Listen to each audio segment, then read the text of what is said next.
बहनें ऐसी क्यों होती हैं? मैं अपनी बहन को ज़्यादा पसंद नहीं करता था। उसकी शादी हो चुकी थी, लेकिन मैं कभी उसके घर नहीं गया। बस माता-पिता ही उससे मिलने जाते थे। मुझे पता भी नहीं था कि वह किस हाल में है। वह कभी-कभी मायके आती तो जाते समय मेरी माँ उसे घर का कुछ सामान भी दे देती। यह बात मेरी पत्नी को बिल्कुल पसंद नहीं थी। जब भी मेरी माँ ऐसा करती, मेरी पत्नी आकर मुझसे शिकायत करने लगती कि तुम्हारी माँ तुम्हारी कमाई कैसे उड़ा रही है। जब भी तुम्हारी बहन आती है, उसे खाली हाथ जाने ही नहीं देती। कुछ न कुछ ज़रूर देती हैं। तुम अपनी माँ को बता दो, यह सब नहीं चलेगा। पत्नी की बातें सुन-सुन कर मुझे भी गुस्सा आ गया। मैं माँ के पास गया और कहा, माँ, यह सब क्या है? जब भी बहन घर आती है, तुम कभी साबुन, कभी चावल का थैला तो कभी दालें, सब कुछ उसे देती रहती हो। मेरी कमाई तुम ऐसे दूसरों में उड़ाओगी तो तुम्हें भी इस घर से निकाल दूंगा। बहन ने मेरी और माँ की बातें सुन ली।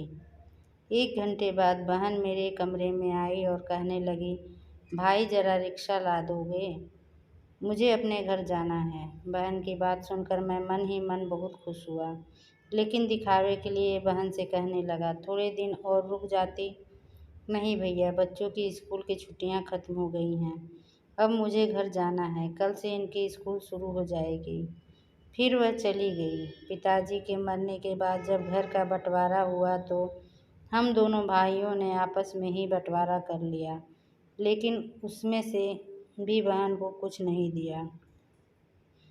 वह फिर भी खामोश रही, हमसे कोई शिकायत नहीं की, लेकिन हमारी माँ बहुत रोई और कहने लगी, बहन को भी कुछ दे दो। लेकिन हमने माँ की एक ना सुनी और माँ को डरा धमका कर चुप कर दिया। अब बेचारी विधवा औरत, अगर हम उसे घर से निकालते तो वह कहाँ जाती, इसलिए चुप हो गई। भाई साहब ने अपना हिस्सा बेचकर शहर जाकर नया काम शुरू कर दिया और वहीं रहने लगे। हमने अपनी बहन के साथ जैसा व्यवहार किया था, उसकी सज़ा तो हमें मिलनी ही थी। भाई साहब का कारोबार बर्बाद हो गया और वह मजदूरी करके अपना पेट पालने लगे। मेरे बड़े बेटे को भी टीबी हो गया। इसके इलाज में लाखों रुपए खर्च हो गए। जो भी मेरे पास था सब कुछ खत्म हो गया और मुझे कर्ज लेना पड़ा। हाल इतना बुरा हो गया कि खाने के लिए भी पैसे नहीं थे। घर में कुछ राशन नहीं था। मैं कमरे में अकेला बैठा सोच में गुम था कि मेरी बहन घर आई। उसे देखते ही मेरी पत्नी ने कहा, आ गई मनहूस। बहन को देखकर मैं भी गुस्सा हो गया, लेकिन अपने गुस्से को दबा लिया। वह मेरे बच्चे के पास गई, उसे देखा और फिर मेरे पास आकर बैठ गई। मेरे भाई, क्या तुम परेशान हो? यह कहते हुए उसने मेरे सर पर हाथ फेरा। बड़ी बहन हूँ तुम्हारी, तुम मेरी गोद में खेले हो। अब देखो, अपनी बहन से भी बड़े हो गए हो कि बहन को कुछ नहीं बताते, अपना दुख भी नहीं बांटते। यह कहते हुए उसने अपने सोने के कंगन निकाले और मेरे हाथ में रख दिए। मेरे भाई, परेशान ना हो, यह कंगन बेच दे, अपने घर का राशन भर दो, अपने बच्चे का इलाज भी करा दो और पैसों की ज़रूरत हो तो बेझिझक कह देना अपनी बहन से, मैं तुझे इस हालत में नहीं देख सकती। और हाँ, जाकर नाई से अपनी दाढ़ी भी बना लेना। देख कितनी बढ़ गई है। मैं आश्चर्यचकित होकर बहन को देखे जा रहा था और वह कहने लगी, भाई, इस कंगन के बारे में किसी से ना कहना। तुझे मेरी कसम है। मेरे माथे को चूमा और कहने लगी, चल अब चलती हूँ। तेरे जीजा जी और बच्चे आते ही होंगे, फिर आऊँगी।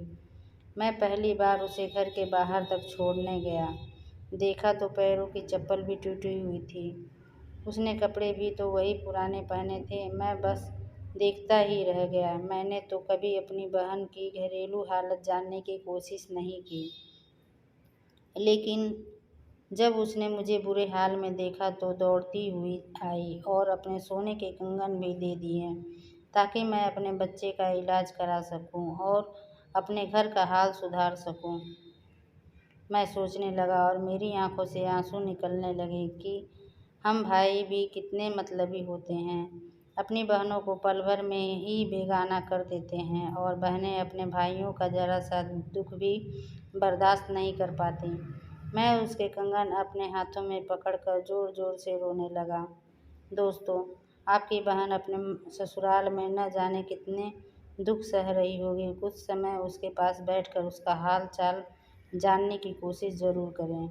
मालिक सभी बहनों की झोली खुशियों से भर दे। धन्यवाद।